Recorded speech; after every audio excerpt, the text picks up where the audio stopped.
रहा है। महसूस करके देखो, जिनके बच्चे बलिदान हो गए और उनसे उनकी पत्नी ने कहा कि बाबा साहब आप तो कहते थे कि राजरत्न राज करेगा, राजरत्न तो दुनिया में भी नहीं रहा, तो बाबा साहब अम्बेडकर ने क्या कहा, ये राजरत्न की परवाह करोगा तो बड़ा राजरत्न इसी तरह से मर जाएंगे, तो एक राजरत्न की नहीं अपने जोड़ों बच्चों की चिंता है। ऐसे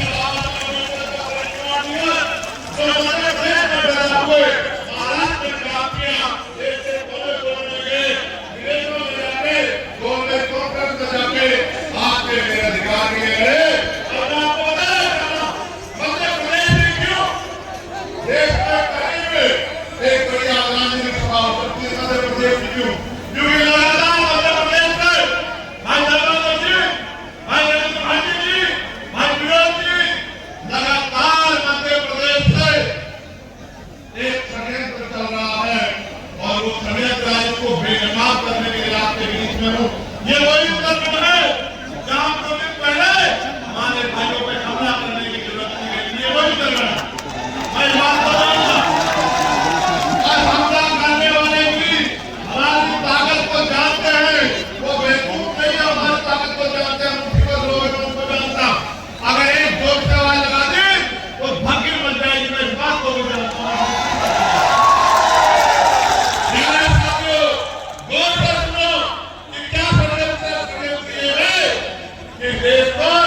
इस देश को जो मजबूत करता, अखंड बनाता, वो भारत के संविधान को कमजोर करने का षड्यंत्र किया जा रहा है। उस संविधान को कुचलने का षड्यंत्र किया जा रहा है। और देश जानता है, विरोधी जानता है, दुश्मन जानता है, जब तक बाबा साहब को मानने वाले हैं, जब तक फूले को मानने वाले हैं, जब तक साहू को मानने वाले हैं, जब तक इन बहुजन महापुरुषों को मानने वाले लोग हैं, तब तक गुरु विस्तार तो नहीं कर सकते। इसलिए जानबूझ के वो अंदर एक आंदोलन चला रहे हैं कि बाबा साहब अम्बेडकर का संविधान माना नहीं रहेंगे। इस बात को लोगों के अंदर बात चली जाए और महसूस करना कितनी गहरी बात बताना। मरते रोज लोग हैं, सड़क पे एक्सीडेंट होते हैं, लोग जलकर मरते हैं, पीड़ा में मरते हैं, तमाम तरह के अन्य अत्याचार में मरते हैं, लेकिन हम उस दिलरुख को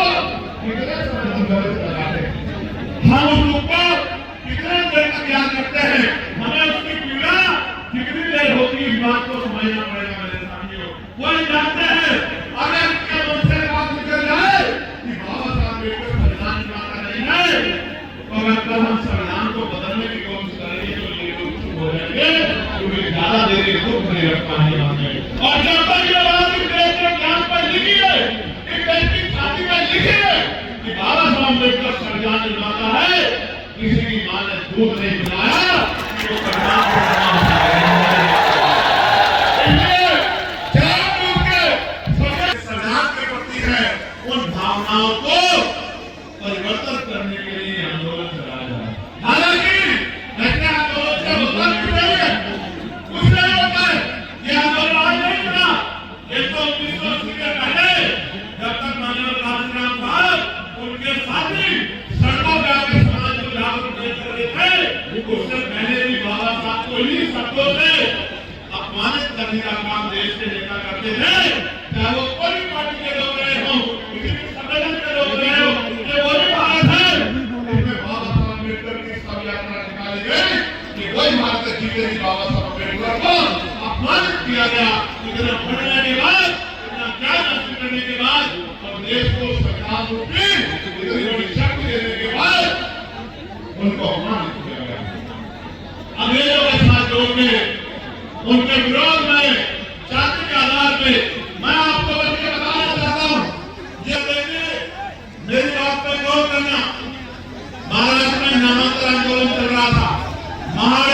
महाराष्ट्र में जो है, जो मराठा यूनिवर्सिटी है उसका नाम बाबा साहब अम्बेडकर के नाम पर रखने की बात चल रही है। वहां पे अम्बेडकर वासियों आंदोलन कर रहे थे, जोर से सुनना नाम साथियों, वो आंदोलन कर रहे थे।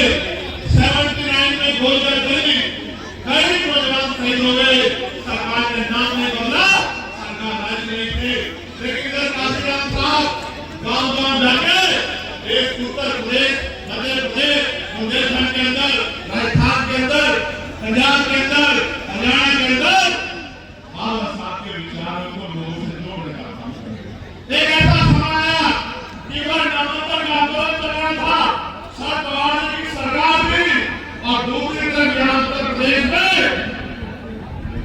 14 अप्रैल 1989 को